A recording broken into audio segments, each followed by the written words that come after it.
championship so close you can taste it.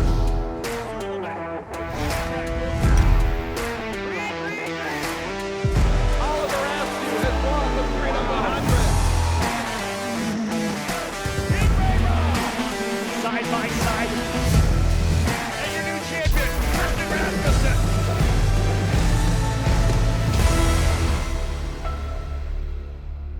Time to get things underway on pit lane. Drivers, for the last time in 2021, start your engines. Single file start. Parker Thompson, a 2 laps of warm-up as well. Pace laps around this racetrack. Single file may be a good idea in terms of trying to get through the opening couple of corners, but it doesn't matter where you are. If you're not Michael D'Orlando, the visibility is going to be minimal when you're heading to turn 1. Yeah, it's going to be tough regardless, single file or double file, but I think Race Control did a good call there. Obviously, these guys didn't even really get to run in qualifying, so you got to give them a chance, right? So first level on the road to Indy, not for long. That's true. That's not for long. USF juniors will feed into USF 2000 starting in 2022. But you're right. Here's these guys, and they really haven't had any rain racing. We had the rain sessions at New Jersey, but like you said, they were out there on the rain tires, but it quickly got dry. This is going to be a full wet deal here for sure. Well, and if New Jersey Motorsports Park, if that was a level 5 out of 10, I would say for rain racing, this is your level 10 out of 10 for rain racing. That's right. All we need is the rain to start pouring down, and that would be level 11. But at this point here, it is raining right now. The track is unbelievably damp. And Parker walked you through this racetrack here, all the different corners, how to kind of run the outside line, like you said, that rain line. You got to cross back across the very slippery track where the rubber's been laid down, the oil there, of course. You got to get across that with the car straight, otherwise it's going to loop around on you. And then you mentioned the weepers coming down the straightaway where the rain and all the runoff of the water and the grass eventually comes across the track. You have to pick those up. And that's what's happening a little bit here. They're pace laps, but really, Parker, also kind of reconnaissance laps, giving you the opportunity to get a feel for where there may be standing water or weepers coming across the racing surface. 100%, Rob. And the biggest thing, too, is we're trying to build tire temp, and the only way you can really do that in the rain without loading the car is through the brake pedal. So these drivers are probably pretty heavy on that brake pedal, making sure that it's, to take you through it. I see by your face there. So the heat coming out of the brakes, actually. Exactly. So the heat coming out of the brakes goes into your hub, which goes into literally the rim of the tire, and then that builds the tire pressure out of that. So a little trick to the trade there. I'm sure some race car drivers maybe, if they didn't know that, they just got a Thompson quick tip. So, again, drivers working around. It will be a couple of laps here. You can see the drivers weaving back and forth, trying to build a little bit of heat into the tires. And as Parker just explained, getting on those brakes. You'll want to warm the brakes up anyways. It's something you do in a warm-up lap anyways. Well, for everybody doing that right there, we saw them weaving back and forth. That is at 5 miles an hour doing nothing. So it might feel good. It might get their head in the right space, but that's about all it's doing.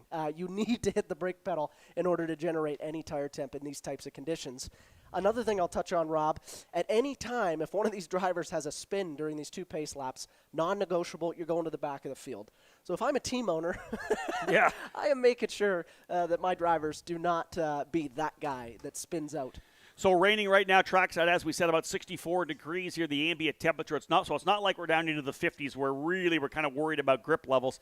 These drivers will be able to have enough grip. They will build some heat into the tires here. But the bottom line is just finding out where to be on the racetrack, getting a feel for where there is grip and feeling where they're able to roll the throttle. This is going to be a lot of fun to watch. Again, on board with the V-Box Motorsports onboard camera with Eli Navarro. He's going to give us a really interesting view of this racetrack. It is awesome. When he gets going a little faster, that water should disperse off the camera, and we should be able to see. But right here, we're going through turn 9. He's on the outside. He must have been listening to me on the broadcast. He comes to the inside there. See how he crossed that rubber. Obviously, it'll look a little bit better when he's at speed.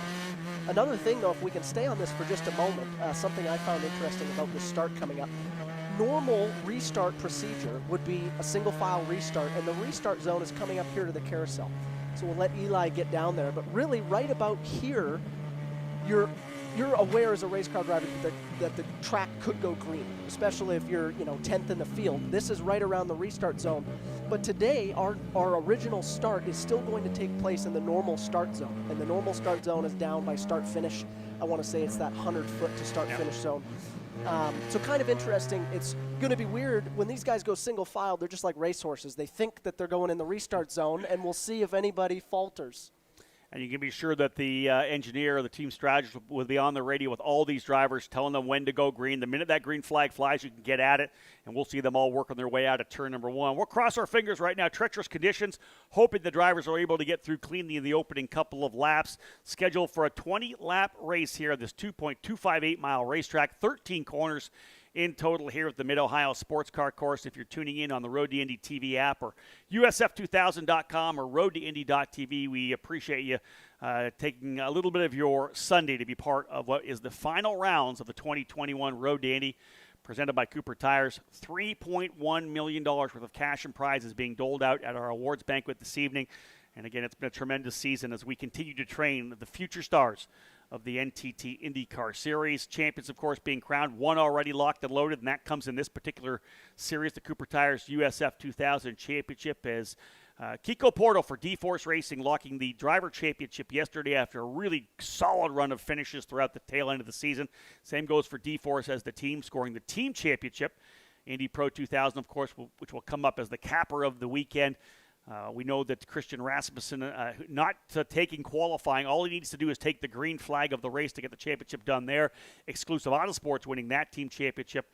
And, of course, we know that Kyle Kirkwood has things pretty much in hand to a certain extent in Indy Lights, but it's not done yet. David Malukas qualifying on pole for Indy Lights, keeping his dream alive. He needs to win the race, leading the most laps to get all the points. Kyle Kirkwood needs to finish 12th. If that all happens, and all the sun shines, it's not even here, but the sun shines for Malukas, he would win by 1 point. Still an opportunity for David Malukas. It's been a crazy season. It has been a crazy season. And to touch on that, Rob, what a quick season. It feels like we just got going there at Barber Motorsports Park. And here we are. Yeah, we're going to wrap things up here in the opening weekend of October at the Mid-Ohio Sports Car Course. Those of you who have tuned in with us throughout the entire season, we thank you so much for it. Big thank you to all our broadcast partners as well, and everybody from Road to Indy TV and Anderson Promotions. It is time to go racing for the last USF 2000 event of the 2021 season. As we still ride on board here with Eli Navarro, time to see that pace car pull off, and it'll go into the hands of Michael D'Orlando from Cape Motorsports, battling it out, trying to hold on to second place in the championship. He and Yuvan Sunaramuthi right behind him, fighting for P2 in that title race. They'll come out of the final corner. We'll look for green from our official flagman, Aaron Likens. Driver setting up, coming out of the corner. And we are, I believe, racing. Green, green, green. Racing down into turn number 1. Midway through the corner comes D'Orlando running the outside line. One driver just almost dropping a wheel. Otherwise, people coming through cleanly thus far. Trying to get under that Cooper Tire bridge nice and clean. Looking good here as well. Full field coming through turn number 1. Here comes that big run up to the keyhole for the first time. Sunaramuthi thinking about the bottom of the racetrack. But remember, there's no grip down there. And in fact, what happened? Yeah, that's Josh Green leading Green. The race. And that was, I believe, Kiko Porto in second. So whatever we didn't see between turn 2 and turn 1 and turn 2, something has happened to D'Orlando to go back. Josh Green was the first driver in. We do have a yellow flag flying. You see coming into the corner. Pick it up, Parker. Well, I saw those two Paps racing cars. It looked like they were headed to the kitty litter. So it could be an issue down there in turn number 1, but we'll see what happens again as they roll through here. Michael Myers and another Paps racing car that looks like, I want to say, Jace Denmark or Josh Pearson. Well, Michael Myers was further back. You wonder what happened. That is off at the kitty litter of turn number 2, and that is definitely going to be a full course yellow. There's no way they're going to be able to get rolling again. Drivers pushing hard, though, knowing that we're going to go yellow. That's Miles Rowe down to the bottom. He's got a damaged right rear, so that'll be the end of Miles Rowe's season here. Damaged right rear. Another driver having some trouble coming down into turn number 5 off to the drivers left at a 5 to 6. Josh Green, your leader right now. We have 3 separate incidents on the racetrack. Now, that driver off in turn number 5 could potentially be from the contact with Miles Rowe. But full course yellow being thrown here, being told here. And indeed, that was going to come after the issue up in turn number 2. And surprising, obviously a Paps car and then Michael Myers. I have a feeling that Michael Myers probably coming in late, having to potentially check up. Maybe got tapped from behind. I think that's 2 separate incidents. The Paps car going off and Michael Myers following suit. Yeah, I saw those 2 Paps cars fighting, and they both looked like they were headed, but I think one maybe used the other. You wonder. Yeah. We'll see. Josh Green was 6th coming across the line to start the race. He now leads as we are full course yellow here now after the incident up in turn number 2 in the keyhole. The AMR safety team quickly out there to try to pull those cars back in. We'll see which drivers fall down the order.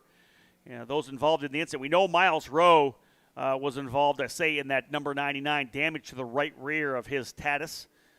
Jace Denmark was indeed the driver involved in the incident early on. You got to think, if you're talking 2 Paps cars up front, that would have been a Jace Denmark and Yuvan Sundaramurthy potentially together, or Josh Pearson. And that's what it looked like. I saw 2 black cars, obviously, going side by side. It's tough that first lap. We talk about crossing that rubber, Rob. Yeah, Josh Pearson falling down to the order as well. So maybe Josh involved with that incident with Jace Denmark. Well, and I saw him actually, I think, further into 4, 5, 6, there was a spinner, another Paps car.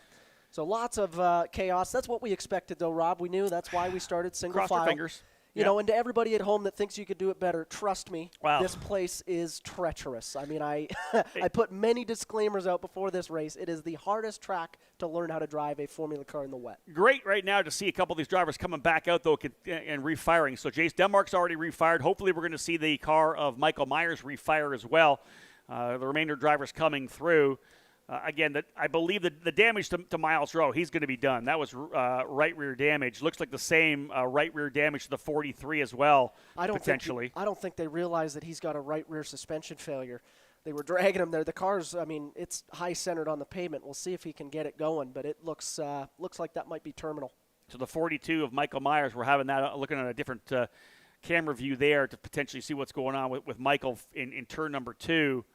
Otherwise, drivers working their way through now 4 and 5. There we are back on that camera. Yeah, I think potentially they're seeing that now. Yeah. Or he's high center right. No, he's got that right rear spinning, so it's just high center. They're going to have to pull him a little bit further to get him right back onto the racetrack at this point. It won't be much. You're thinking potential damage on maybe one of the wishbones there because it does look a bit askew, but we'll see as they bring him back on. Otherwise, the field is fully formed, so we will be able to go back to green flag momentarily. Miles Rowe stayed on the racetrack. He's got his 2 laps in, which really surprises me. It looked to me like there was more damage to Miles Rowe. He may bring it into pit lane again. They're going to see if they can't fire up the car here of Michael Myers to get him back on track. But again, field working their way through turn number 9. Tough start there for sure. And again, coming down into turn number 2. Number 1, the grip level. Number 2, Parker, the visibility. The stuff that happens midway through the pack. Guys are charging in. Somebody breaks a bit early. Then you get on the brakes. How many times has anybody done when they're learning how to run in the rain, got on that brake a little too much? And if you had any input in the car, it's going around. Well, I mean, Rob, when the leaders are going 3 wide into the keyhole, it's putting up a 3 wide spray. That's true. So nobody can see behind it. And unfortunately, sometimes you're victim to circumstance. You know, if you brake early, you're going to get hit from behind, and if you brake too late, you're the one doing the hitting. So it's just that Rochambeau that sometimes you need to go through. And it looks to me like potential damage that we had picked up there for Michael Myers on the the AMR safety crew, going to have to get a hook out for him. So this is going to be a little bit longer than we thought. So damage to that right rear of Michael Myers, number 42, is going to require a tow truck to come in and lift him up. Myers still in the race car at this point here. A tough finish for Michael Myers to cap off this season. Here comes Miles Rowe into pit lane as well. Miles bringing that number 99 Force Indy car in. They'll have a look at the right rear based on what we saw as he kind of creeped his way through turn number 5 there on the opening circuit. I don't know that he's going to be able to continue either. That's not the kind of thing that you can repair quickly and get him back out on the racetrack here. Off the top of your head, Rob, where did Nolan Siegel start? I want to say, I think I've got it right here. I want to say something like 6th position for Siegel. Actually, P4 for Nolan Siegel. He's the 2nd. Well, and he was the one attacking Josh Green into the hairpin, into the keyhole there. So, and let's give you a rundown right now. Good idea. We have kind of reset things with what the issues that have happened. Josh Green is the leader on the racetrack right now for Turn 3 Motorsport. It is Nolan Siegel running in 2nd. Michael D'Orlando falling back into 3rd on that opening circuit. Actually, the opening couple of corners. As they came into turn number 2, it was already Green into the position. D'Orlando back to 3rd, Yuvan Sundaramurthy 4th, Prescott Campbell 5th, Kiko Porto in 6th spot, Spike Kohlbecker 7th, Thomas Nepfu 8th, Christian Weir 9th, Dylan Christie in 10th, and Billy Fraser another attack. Fraser started, I think he started 18th. Indeed, 18th up to now 11th for Billy Fraser. So this guy taking no prisoners on the opening couple of corners, not even the opening lap. Well, you know, if I could give him any advice for 2022, it would be if he starts in 5th, he's going to win every race. That's it. Stop qualifying 18th, and that obviously sets you back. Josh Green, though, leading their way around. The wrecker finally getting up to the number 42 of Michael Myers. And again, you think about that damage because obviously Denmark went off, was able to come back on, and to have that damage there, you have to think that he was potentially trying to turning into the corner, and a driver he hooked a driver on the left front. So if there's left front damage to some driver, that could be the guy that contacted potentially with the 42. You nailed it, Rob. He either was trying to go around the outside of somebody that was spinning and rolling back, or going into the corner. Yeah. He was. They made that right rear to left front contact. It's interesting. It's usually the rear of the car that wins out on those things, but.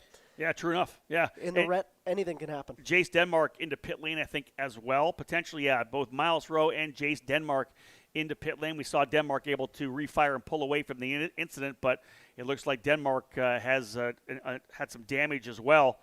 So not the start we were looking for, but not one we are particularly surprised about because, of course, the treacherous conditions, the lack of visibility, and as Parker has illustrated numerous times already in the broadcast, the low grip of this particular racetrack, and it is super tough. Well, it's too funny. I'll give you 2 notes, Rob.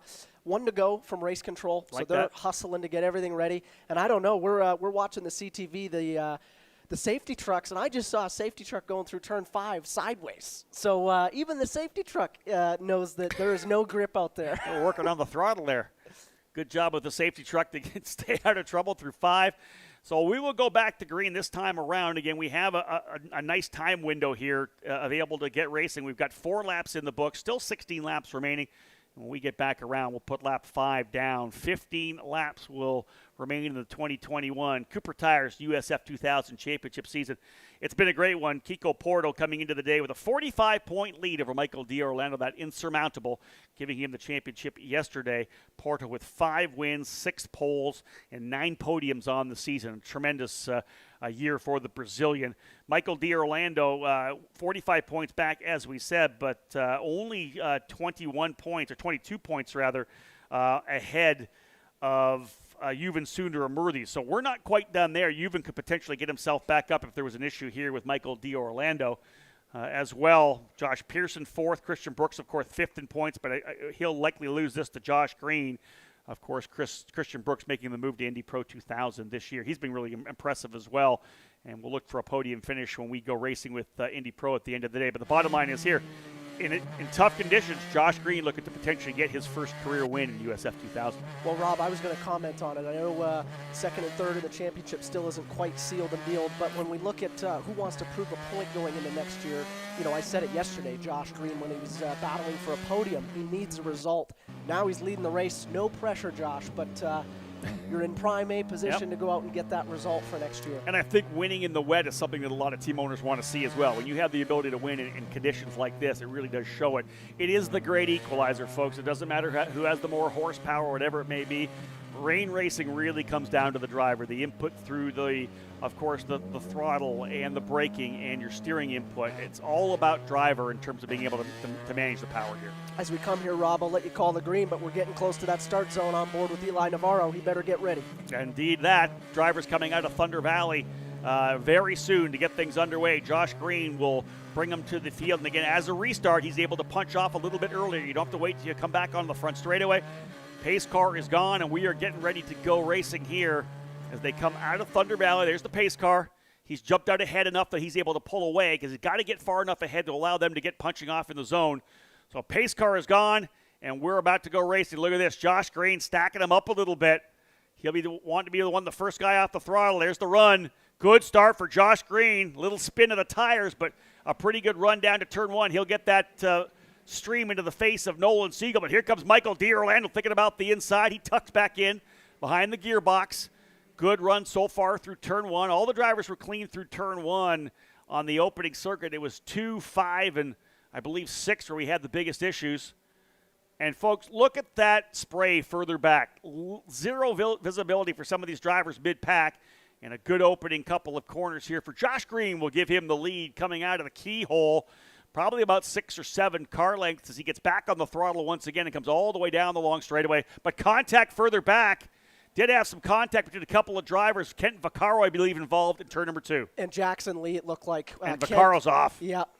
Kent went for a spin, and Jackson Lee had no choice. Great job by Jackson, though. He throttled it up to go straight through the kitty litter. You can get stuck in that so easy. So he's out, but Unfortunately, folks, it might look like we're going yellow again. Oh, my goodness. Another yellow flag here in these conditions. Drivers having trouble. Kent Vaccaro coming into turn number 2 in that car, just starting to rotate around on him. Again, not hard to do. Jackson Lee with nowhere to go, but good for Lee, like as Parker said, got off the racetrack and stayed on the throttle to the point where he was able to get right through. There's really an access road around the back part of the gravel trap that you're able to get on that access road and come back. Safety crew quickly out there to pull him back on. I don't see any damage to the race car from what we can see from our view of Kent Vaccaro. There it is right there. Looks to me like everything is fine. Just a simple spin for Vaccaro. They'll get him pulled back out onto the racetrack and get him rolling again, but not the start we wanted, Parker. No, not the start we wanted, but, racecraft is so much different in the wet. And to describe it to you, you're setting them up in the corner before the straight in order to clear them before the next corner. Yeah. Rarely in rain racing do you see somebody outbrake another. Because there's generally only that one line that's not grooved, Yeah. It's really tough to go side by side, and that's what we saw. Kent down to the inside of somebody, and he crossed that line when he didn't have the car straight.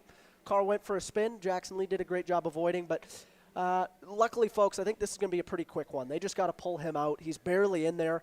I'd say hopefully we're only one lap away. Yeah. I think it's possible we could go green this time by if they get everything sorted. Agreed. If they can get him, they've got him hooked up right now. They had a bit of trouble with the hookup. They're going to get him to pull away right now a little bit and get a chance to get Kent Vaccaro pulled back out. They'll get those front wheels turned for Vaccaro as well so that he can follow the line of the car itself. Just waiting for that truck to pull away a little bit here, and we'll get things rolling.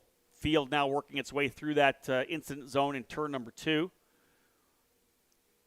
So we saw Josh Green jump out to a fairly nice little lead there. Yeah, let's talk about that. You talked about potentially going early in the zone. He waited literally coming out of turn number 13. He would have been the first driver squared up, immediately got on the throttle. Car kind of got it a little bit away from him when he was spooling up, but pretty good jump through the last corner, then through turn number 1 as well. Well, it was interesting. We saw that black Paps racing machine of Juven go to the inside coming through 13. I don't know if you saw that, but you had Josh Green and the 2 cars trailing, Nolan Siegel and Michael D'Orlando. They squared that 13 up a little more to get the run onto the straightaway. Juven, obviously antsy, he kind of cut across what would be the dry line, immediately had wheel spin, and I believe he lost a spot to Prescott Campbell there on the restart. Yeah, it looks like Campbell's jumped up into 4th spot. Good pickup there from Parker Thompson. Juven Sooner trying to get a little bit tighter line through turn number 13 to get on that restart, losing a position before we went to full course yellow. They've been able to get the car of Kent Vaccaro back out onto the racetrack right now, but Kent having trouble getting it into reverse. Ideally getting him refired. We should be able to go, I think we'll probably go one more time around. And again, field just working its way through turns number 4, 5, and 6 now. This is always a tense time as a race car driver because you're waiting. You know it's going to be quick, and you're waiting for your team to get the call from race control to whether or not you're going green or not. And I know more times than not, you're watching those lights. If we could get the onboard of Eli Navarro, you're watching those lights going, okay, is it going this time? Is it going this time? You know, in the driver's briefing, usually they'll say by turn, in Mid-Ohio Sports Cars case, turn 9, the lights have to be out to be going this time by green flag. So as a driver, you're waiting for those lights to go out. You don't know if in some cases, if it's a dry restart, you don't want to hurt the tire under a restart, getting it hot again. In the wet, doesn't really matter. You should probably just be keeping that thing as hot as you can. Sure enough. So again, the AMR safety crew finally clearing the action over in turn number 2. We'll hopefully be able to get things back underway again. Yeah, we just got the call from race control Rob. It's going to be 1 to go at the line. So that gives these drivers a full lap to get the heat built back into those Cooper tires. Here's your top 10 once again. Josh Green in the number 33 leading the way. Nolan Siegel for D-Force Racing in 2nd. Michael D'Orlando for Cape in 4th. And again, the turn 3 driver, Green, leading the way. Prescott Campbell runs 4th. Juven Sooner dropping to 5th. Kiko Porto 6th. Thomas Nepfu in 7th. Spike Kolbecker 8th. Christian Weir 9th. And Dylan Christie in 10th spot. Eli Navarro in that number 1 for D-Force Racing, able to get by Billy Fraser on that last lap to move himself back up to 11th. Fraser in 12th. Bejoy Garg 13th. Evan Stammer in 14th. Andre Castro into the 15th spot. Josh Pearson 16th. 17th Freyberg. 18th Jackson Lee able to continue. Jace Denmark back onto the racetrack down a lap. He is in 19th. Kent Vaccaro lost a couple laps there. I expect he will tag to the tail of the field. Miles Rowe and Mike Myers, the 2 drivers with damage on the race cars, their days are done. Somebody that's impressed me in this run, Christian Weir. Rob, tell me some more information on him. I know he's young. Is he not 16 years old? Yeah, he's a young driver who's coming out of the Audubon Country Club, has done a bunch of karting, of course, as did some F4 racing as well. Made his debut here at the Road to Indy in USF 2000 with Peter Dempsey's operation back at New Jersey Motorsports Park, planning a full Cooper Tires USF 2000 campaign next year. And I think the way he has come out of the gate and how strongly and how maturely he showed at New Jersey Motorsports Park, to see him running now in 9th position, really solid drive for Christian Weir, a name we're going to be talking about next year. Well, you don't just impress the Dempsey family. Obviously, Cliff and Peter Dempsey, two of the most raw, once race car drivers, now team owners. Yep. And Peter said nothing but amazing things about Christian Weir. And I have to say, his first rain race ever here at Mid-Ohio Sports Car Course, to be in 9th ahead of one of his teammates that's full-time there. He's doing a pretty nice little job today. Yeah, shout out to Turn 3 Motorsports. All three of their drivers currently in the top 10. Green, of course, leading. Second-year driver in the series, Christian Weir in 9th, and Dylan Christie in 10th. Josh Green 6th place in the points right now, and looking to potentially try to improve, maybe jump up over top of Josh Pearson. He's back by only about 20. Yeah, he'd have to be significantly. Actually, you know what? If he wins here and Pearson finishes down where he is, there's a possibility that he could jump all the way up into 4th in points. So we'll see how things shake down as we're getting ready to come back to green. So you're telling me there's a chance, right? There is a chance. That's exactly it. They are separated by, I want to say, 28 points right now. Of course, 30 points on offer. Josh Green with a chance of getting that bonus point as well. And after the incident early, Josh Green back. But he's still on the lead lap. Josh got a chance to get a bunch of points to fight his way back forward. He'll only need a couple of points, maybe 5, 6, 7 points to be able to lock onto P4 in the championship. Lights are out on the safety car, Rob. The lights are out on those USF 2000 machines, and we are getting ready for the restart. Let's get back at it. 8 laps will be in the books. I don't think we've really got one even under speed at this point here. It's been all yellow with incidents and back-to-back starts in turn number 2. Looking to hopefully get some laps in. The pace car, of course, is gone. Let's see these drivers work their way out of the carousel turn 12 as it's time to go racing once again. Same exact start and a good jump there. We got a wing flying off, though. Some contact between the top 5 drivers. Someone has lost a front wing. Pick that up. That might be D'Orlando. No, D'Orlando has it. It looks to me like the blue car behind. I think it's Prescott Campbell. I think he's lost the front wing. And that's going to be tough here. Campbell losing the front wing off the car. How much effect will that have in these conditions where you're not going as quick? Huge. Park the car. Yes. Okay. Huge. Park the car was the quote. And again, running P4 right now, the outside, you can see no front wing for Prescott Campbell. It's been a weekend to forget for the young Californian. Josh Green getting through the opening couple laps. We'll cross our fingers that the guys further back can just get through here and do some laps here now. And there is Kent Vaccaro able to come back on. There's the lead you have now for Josh Green, is finally at speed coming down through turn number 4. And we'll hope to get some laps in here for these drivers in very, very tough conditions. And I would have to think some of the Indy Lights drivers who are going to be on track within the next half hour or so are kind of looking to see what these conditions look like. Yeah, 100%. They're looking at the spray down the back straight away. They're watching all these USF 2000 drivers. I mean, if you think it looks bad on our CV cameras while you're watching this race, I can tell you it is 10 times worse. You are literally, you cannot see in front of you. You're playing Marco Polo. You're using all your senses. The peripherals too, right? Literally. Yeah. You are using all your senses in order to make anything happen, not run into the back of somebody or not get run into the back of. And here's on board with Eli Navarro. Look, a bunch of wheel there coming through turn number 6. Navarro putting the pressure right now on Dylan Christie. That's the fight for the top 10.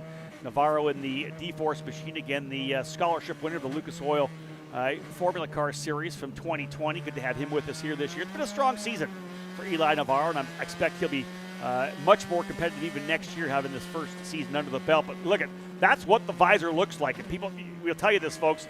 That kind of water that you have on the front of this camera lens is exactly, Parker, what you have. Are you a guy that likes to wipe away, or do you put the Rain-X on and leave it the way it is? Doug Thompson, I'll give a shout out to him, my dad, because he taught me that was the first thing you did was you doused that thing in Rain-X. You don't worry about it. You just let the water do its thing. That's it. You get the Rain-X on there. It will dissipate with the wind, of course, coming to the front of the visor.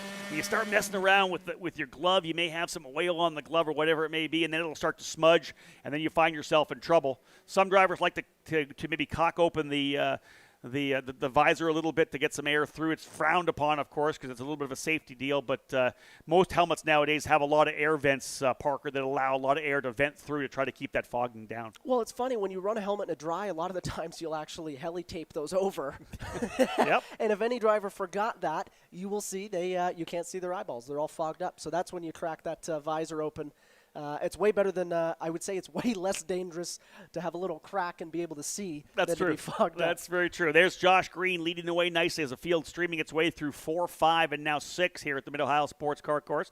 Again, hello to those of you tuning in for what will be an afternoon of racing to cap off the 2021 season. I'm Rob Howden, joined by Parker Thompson here in the Road to Indy TV studios. We call the action from the VP Fuels Road to Indy finale weekend, and Josh Green looking to get that first win. This is going to be Josh's last USF 2000 race, too. I believe he'll move to Indy Pro 2000, so what a way to put an exclamation point on a strong 2 years in this first level of this Road to Indy, as he leads the way comfortably right now over a second advantage. Some good racing further back, because it is tough, Parker. This is not an easy place to overtake at all. No, this place is tough. And to touch on that Josh Green comment, I think, coming in, he was a championship contender. Indeed. Everybody thought second year after Cape Motorsports. But to take a team like Turn 3, who hadn't done a year in USF 2000, that was a bold move. And I think to cap off a win with that Turn 3 Motorsport crew, there's when we talk about family on the Road to Indy, those guys eat every meal together at the track every night. They were out here grilling last night. They were out here grilling last night, and I'm sure the night before that. So I'm sure Peter's going, listen, we got 10 laps left. Let's keep this thing on the track. You're the fastest man on the track. Don't do anything silly. And it's interesting you bring up the fact that this is their first year in USF 2000. Unlike most teams that come into USF 2000 and then expand into Indy Pro, they started an Indy Pro 2000 program and then just added this USF 2000 program here this year. So all that data was new, everything from starting the program, all brand new. What a way to cap off this year to be able to potentially get this win with Josh Green. He's going to move up to Indy Pro 2000 next year. And then you got young Christian Weir, who's running 7th now, Parker. Christian working his way up to P7. Weir started the race from the 13th spot, up 6 positions. Weir in that 7th spot. We saw there Andre Castro went through a silhouette in the keyhole. He isn't the first and he won't be the last, but it's good for him, as we touched on, Team USA scholarship for 2021. It's good for him to be getting some wet weather, because going over for the Formula Ford Festival and the Walter Hayes Trophy, I would say there is a 100% chance of rain with a 100% chance. More instance here in turn number 5. That's a wing lost for one of the turn 3 cars for sure. I hope we didn't commentators curse that young might have been Christian Christian Weir. In terms of where they are on the racetrack, I do too. Let's cross our fingers, but we'll see what happens. And another wing off of a D-Force car. I don't know if that's Prescott still out there. He's still out there running P5. He's not parking the car like you told him. Let's give you a full field rundown, folks, when they come across. Let's hold on to this camera angle here. We'll watch them come across the line. So there is, of course, Josh Green, Nolan Siegel. This is Michael D'Orlando and Kiko Porto, who are second and first respectively in the points. Porto, of course, your champion. This is P5. No wing on the front of the car for Prescott Campbell. Then we've got Yuvan Sundaramurthy, Christian Weir, and Eli Navarro now up to 8th. That might have been Dylan Christie who lost the wing and came on the racetrack.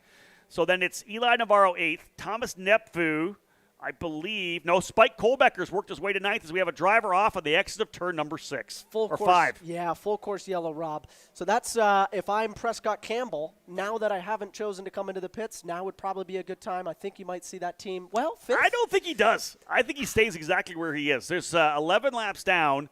This is going to be an easy fix with this driver here. If this is the only incident we're watching here on the exit of turn number 5, they'll be able to get this guy back on the racetrack, unless, of course, there's damage. And I believe that that might be one of the Jay Howard driver development entries based on some of the coloring on the car. Parker, would you say? Yes, that is a Jay Howard driver development entry, number 6. Okay, so that'll be Bajoy Garg. Yeah, indeed, Bajoy falling down to the tail of the field right now.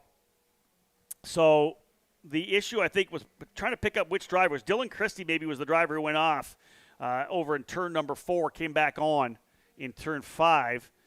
So we'll press the reset button when we come around here. Of course, the AMR safety team going to work to try to pull this car out of the grass. So to give fans a rundown, obviously 20 laps is the length of the race, but it's on a 30 or 35-minute 30-minute window, yeah. A 30-minute window. So essentially what that means is we could see it become a time limit race. We've got just over 10 minutes left for time remaining. So a 40-minute window for this one, which is good. We have 10 more minutes remaining. Perfect. So 10 more minutes remaining, but to get 9 laps in the wet, it doesn't look like my elementary math is Right. I'm thinking it's going to be a time race. So that could be it. We could be watching the remaining time. If we do that, there are 9 laps remaining, but 10 minutes to go. So indeed, turning lap times around the 150s. We're definitely not going to go all 9 laps. So this is going to come down to a time race, as Parker had said. Josh Green now is your leader. Nolan Siegel runs in second. Michael D'Orlando third. Kiko Porto fourth. The wingless Prescott Campbell in fifth spot. Euven Sundermurthy sixth. Christian Weir, tremendous run for Christian in seventh. Same goes for Eli Navarro as he runs in eighth. Spike Kohlbecker up to ninth. And Josh Pearson, who fell all the way down to 17th or 18th, has fought his way back up to 10th. And that will very likely be enough. Even with Josh Green leading, it's going to be enough for Pearson to hold on to fourth, I believe, in the championship. Yeah, 10th place in points for Josh Pearson will put him at 287 points. If Josh Green wins, yeah, he's not going to be able to be 278. So where he runs on the racetrack right now, Josh Pearson holding on to P4. Well, what a recovery for Josh Pearson. Yeah. That's pretty impressive. So behind Pearson in 10th, Thomas Nepveux 11th, Dylan Christie 12th, Billy Fraser 13th, Andre Castro 14th, 15th is Jackson Lee, 16th is Trey Burke. And it's I just got the call from race control green this time by. Oh, I like it. So, well, the AMR safety crew really just has to back up into their position coming out of turn number 5 there. So, yeah, we'll go back to green flag racing. By the time they get around 8, maybe 7, 8 minutes set to go. And again, some insight as well from Steve Whittick from Trackside Online and TSOladder.com. As they run on the racetrack, Spike Kohlbecker would win the Rookie of the Year championship as well. He was in a fight with Thomas Nepveux and Jace Denmark really coming into the finale here. So Kohlbecker would be the Rookie of the Year as they run on the racetrack. Still 8 minutes remaining as Kohlbecker runs in the 9th spot, Nepveux in 11th, and Jace Denmark a lap down in 18th. One of my stars of the race, obviously, Prescott Campbell. He's staying out without the front wing. He has proved me wrong. I would say that car would not be very drivable, but obviously my 3 years recently in Indy Pro, I would say it affects an Indy Pro car possibly a little more than a USF. And that's one of the things that changed to the new car back in 2017, this TADIS. We took away a lot of the aero downforce to try to get rid of that aero wash, put a lot more mechanical downforce in the race car. So if you lose that front wing, you're definitely going to lose some of the balance, but again, as they're kind of just rolling on the throttle, obviously not as much indication in terms of having some issues. But listen, good run for Prescott Campbell. Same goes, I think, there's for, Dylan Christie right there as well in front of Billy Fraser does not have the front wing. So 2 drivers out there, one for D-Force, one for Turn 3 Motorsport without that front wing. Drivers coming back around. We expect to see them go back to green here. The pace car will head on off. 7 minutes remaining. Probably somewhere around 3 or 4 laps at the most is what we're going to get here. So we'll come up about 3 or 4, 5 laps short. Josh Green trying to finish it all off here with 7 minutes to go. Once again, getting the car turned, back on the throttle. Another good jump on Nolan Siegel. See if Siegel can get it. One driver in the pit lane. I think that might have been Dylan Christie potentially coming in to get that new wing. Prescott Campbell not pulling out from P5. Drivers now working their way again through turn number 1. Field spread out nicely here. Single file restart. Josh Green with a pretty good jump there on Nolan Siegel. He'll run right the middle of the racetrack here now, though. Try to keep that spray into the face and the visor of Nolan Siegel if possible. Looks to me like Prescott Campbell. Kiko Porto's got her. Oh, there's more contact. Contact again as I believe Josh Pearson getting into Navarro. Pearson going to the bottom of the racetrack. There's your shot there. The 8-second delay giving us the shot. Pearson into the left rear and the whole right side. Look at Eli Navarro. Can't believe what just happened. Turned into the corner. And I believe that is Josh Pearson, the Pabst Racing entry. That, I believe, is going to finish it. That is actually one of the turn 3 cars. That might be Weir as well. Oh, it is Weir. Christian 32. Weir had this great run going. Navarro's going to try to pull off. We've only got 5.5 minutes left. I got to think this will probably end the race. It's going to be really close to it, There's Rob. no way. Yeah, if there's damage at all to these cars and somebody has to go on the hook, that will be it. I don't think the right rear of that Pabst Racing machine is broken. They might be able to tow them out, but again, we're on the clock. 5 minutes, 35 seconds. We got a replay coming up here, though. Let's have a look at it. So, again, coming into turn number 2, keep an eye. Oh, this is actually the Navarro replay right on board. He's just turned in. He has no idea what's going on. He gets a shot in the left rear. We actually picked it up as well. So let's have another look at it as he's turning into the corner. Parker, you walk us through it. Yeah, well, he was on the outside. Obviously, he was doing that rim shot as we talked about. And the Pabst Racing Machine, I literally went through this, that you've got to do most of your passing before you get to the corner. You can't really outbreak people in the rain. And there you look. He tried to go up the inside. He went across that rubber, didn't go across it straight. He's trying to break across it, and that's a pretty big hit. Like, you watch that camera move, it's a good thud. Yeah, I'm looking at this right now. I'm trying to thinking about winning the race with the most laps led. He doesn't have the fast lap right now. 279 points potentially for Josh Green. Where's Josh Pearson going to finish? Josh is going to fall down the order here as they're going to come back around the line. We got to find out where Josh – that incident potentially could have cost him fourth in the championship. We'll see what happens here. We had talked about Josh coming from 17th back up to 10th, but the incident now – now, granted, coming across the line, again, we'll see as they reset here because there's still 4 minutes to go. They're going to try to pull. I feel horrible for Christian Weir, who had a really good run going. Obviously, Navarro was able to get by him coming into the corner.